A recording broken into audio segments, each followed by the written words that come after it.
দেখুন আমি যে ভিডিওটা বানাচ্ছি মানে এই যে গোলটা আছে এই গোলটিকে আমি অনেক মেশিনের এতে পাতলা করব, পাতলা করে আমি এটাকে অন্য কাজে ডিজাইন বানানো হবে।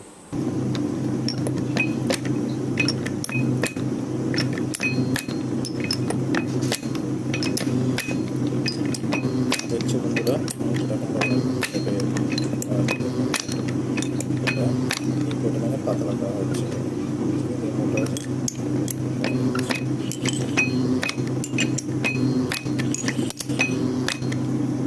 এটা দেখুন আমি এটাকে এবারে এইখানে রাখলাম, এটাকে আমি গরম করব, হিট করবো আর কি।